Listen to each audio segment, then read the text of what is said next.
एक बार की बात है, भारत की पहाड़ियों के बीच बसे एक आरामदायक गांव में आरव, दिया, कबीर, मीरा और नेहा नाम के 5 दोस्त रहते थे। ये दोस्त अपनी साहसिक भावनाओं और अपने आसपास के रहस्यों की खोज के प्रति अपने प्यार के लिए जाने जाते थे। क्रिसमस की ठंडी पूर्व संध्या पर जब गांव को जगमगाती रोशनी और रंगीन सजावट से सजाया गया था, 5 दोस्त एक विशेष रात्रि विश्राम के लिए आरव के घर पर एकत्र हुए। वे चिमनी के चारों ओर इकट्ठे हुए, गर्म कोको का आनंद लिया और क्रिसमस के जादू की कहानियां साझा कीं। जैसे ही घड़ी में आधी रात हुई, गांव में एक अजीब सा सन्नाटा छा गया और दोस्तों को हवा में एक रहस्यमयी ठंडक महसूस हुई।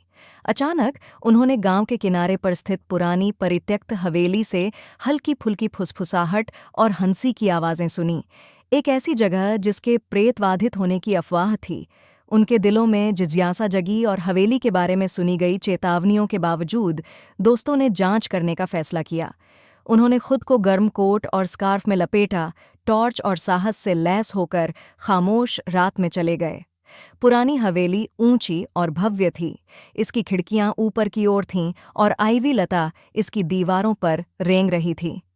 आरव, समूह में सबसे बहादुर होने के नाते, जैसे ही उन्होंने सावधानी से अंदर कदम रखा, उन्होंने बढ़त ले ली। चरमराते फर्श बोर्डों पर उनके कदमों की आहट सुनाई दे रही थी और परछाइयां उनकी फ्लैशलाइट की मंद रोशनी में नृत्य कर रही थीं। जैसे ही उन्होंने डरावने कमरों की खोज की, उन्हें पुराने चित्र और मकड़ी के जाले से ढके धूल भरे फर्नीचर मिले। दीवारों से अजीब सी आवाजें आ रही थीं और दोस्तों को उन्हें देखकर किसी की मौजूदगी का एहसास हो रहा था। लेकिन वे हवेली के रहस्य को उजागर करने के लिए दृढ़ संकल्पित होकर आगे बढ़ते रहे। अचानक हवा के तेज झोंके ने दरवाज़ा जोर से बंद कर दिया, जिससे वे प्राचीन खिलौनों से भरे कमरे में फंस गए।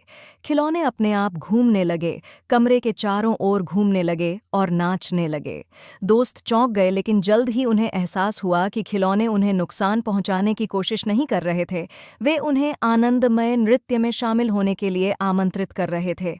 आरव, दिया, कबीर, मीरा और नेहा हंसे और खिलौनों के साथ घूमे, क्रिसमस की खुशी और गर्मी को कमरे में भरते हुए महसूस किया।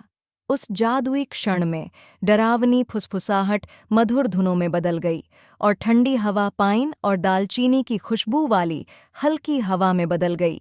जैसे ही यह रहस्यमय तरीके से शुरू हुआ था, जादू फीका पड़ गया और दोस्तों ने खुद को हवेली के बाहर चांदनी की नरम चमक में नहाया हुआ पाया। उन्होंने एक दूसरे को मुस्कुराते हुए देखा, यह जानकर कि उन्होंने एक क्रिसमस साहसिक अनुभव किया है जिसे वे कभी नहीं भूलेंगे।